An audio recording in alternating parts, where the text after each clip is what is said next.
Hey everyone, this is Coach Nick with Finest Athletics.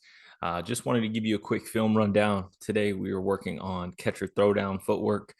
This is an off-season workout, so we are using a medicine ball, in this case a basketball because it's a little bit lighter. Instead of actual throwing, just trying to, you know, take a month off of throwing and really just focusing on the footwork and the rhythm portion of it. So without further ado, here we go. Just going to go ahead and chop up the throwdown footwork of this session here. Let me go ahead and make myself a little bit smaller on that screen. So let's hit it. So as you can see, we got the hexagon set up here, green to start. You can see that the catcher's in a staggered stance with his right leg back. He's a right-handed thrower. So we just want that foot to be a little bit back, give us a little more leverage and a little more push out of that stance.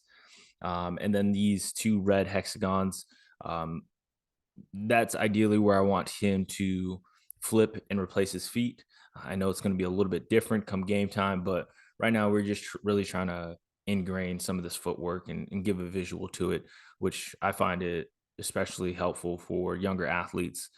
But even my time in college, in different sports, but different drills, the visual aspect just kind of helps. The external training tools definitely help.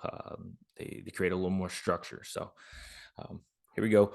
The first one, I'm just having them get used to the footwork itself, walking through what that step looks like. So you'll see here. Let me turn off. We'll keep that volume on because I got a few good coaching points in there. So first one here, just walking through whenever he's ready. 1, 2, good.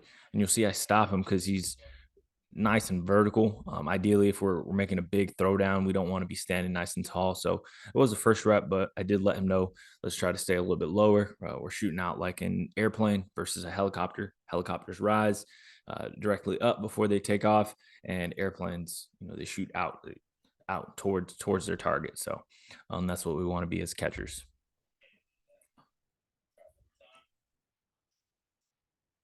Boom, boom. A little better. He was focusing on staying low. Um, Picking up the speed here. 1, 2. That was a really good rep. I want to see that one more time.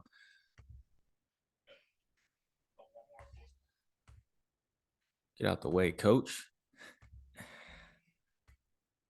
It's good athletic stance. Like everything I'm seeing here.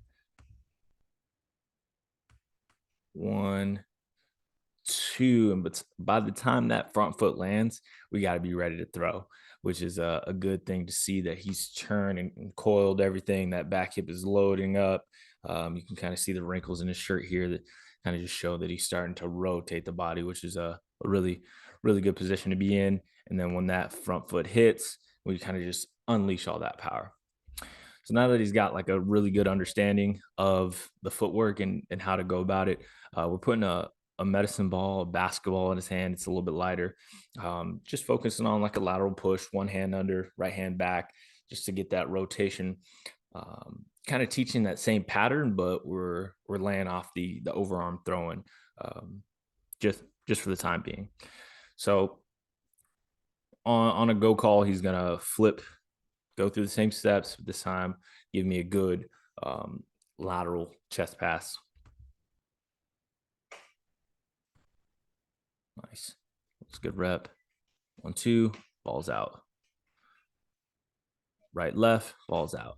And this is one of the points that I end up making to him later in the session, but let's see if we can catch it. I was always pretty good at throwing down because I was able to, where are we at? This knee here, this left knee.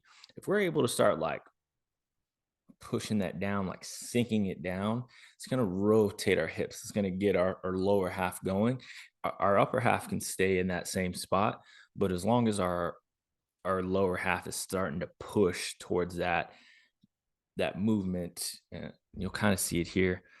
I don't have a slow motion, but let's everybody watch this left knee. Watch this left knee. Boom. Starts that movement. It starts the entire movement from that left knee to start turning down, starts to push. Then we flip right, left, balls out.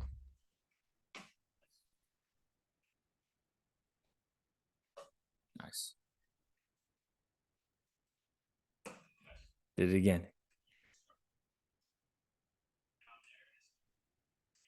Yep.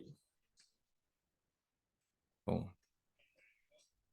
I don't know if y'all noticed this, but ah, shoulders are kind of. As we're doing this, make sure you're nice and flat. I learned this in my time playing quarterback, but similar process. If you're too far here, chances are that ball is going down. If you're here and we don't ever get back here, that ball's going to sail. So flat shoulders, big key. It's pretty straightforward to kind of pick up on that. If somebody's missing high and you can see them doing this, well, try to get them to flatten out a little bit so they can stay on plane. But just kind of explaining to him the move that he was already pretty much taking advantage of, but just to keep continue doing that.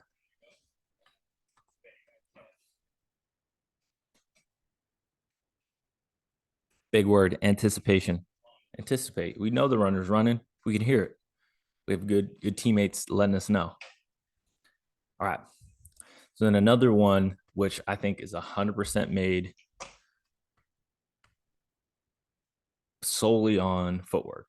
If you're throwing out somebody stealing third with a right-handed batter, as you see, I have the T here. You got to have good footwork. You got to clear the runner or the hitter, excuse me, and making sure you're getting out of the way and have a straight line down towards third. So back in our staggered stance here, as you see, there's 1, 2 hexagons way outside the frame. This is behind the batter's box. That right foot is going to go directly behind the stance. Left foot then goes straight to the target. And you'll see here, this first rep, he is a little off balance with his first step, which has him pull away. I call it like swinging the gate open, right? He's aggressively open because all of his momentum is going that way. You'll see we make a slight adjustment, and then he is more direct and more efficient with that step. So that step behind is able to get his momentum stopped, and then he's redirecting it down third. So you'll see in this first clip that he's kind of fallen off a little bit, not necessarily meaning it's going to be a bad throw every time, but that is a factor that, if we're putting 100% towards our target versus 85 or versus 70. So if we can get more momentum towards our target, the better off we'll be. You see, boom, kind of falling off that way a little bit. That may lead to this ball going up the left field line, right? Or if we're lucky, it hits the third base coach, stays right there. 2 for 1.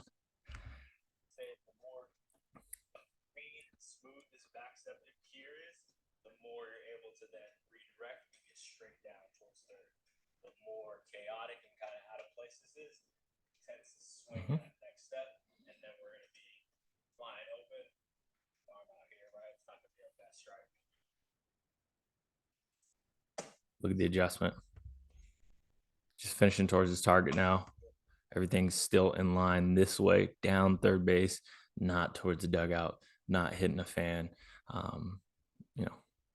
Just more direct. We're clearing with that first step. If we do a really good job with that first step, that drop step that gets clear behind the batter, then we have a straight path. If we don't clear, we're either throwing over top of this guy, which not ideal, or we have to swing open and we're going to miss the bag. So we want a really good drop step and then get downhill. We got a couple more reps. Good stuff. And that's it, man. That's pretty much all she wrote as far as our catcher throwdown footwork. Just a simple drill that you can do at home if you have a couple hexagons. If you don't have the hexagons and you want to do it on the ground, just throw some cones down or throw some chalk on the pavement. Just anything to really get the pattern of the footwork going, and hopefully it makes a difference, and you're feeling a lot more confident when it's time to throw out runners and help your team out, especially when guys get on base with little dunks or dinks here or walks, things like that. It's a pretty big advantage to get guys thrown out on the base path. So that's it for us, and I hope you enjoyed. Please like, comment, subscribe, do anything you can to share this video. Any feedback is welcome. And yeah, This is Finest Athletics.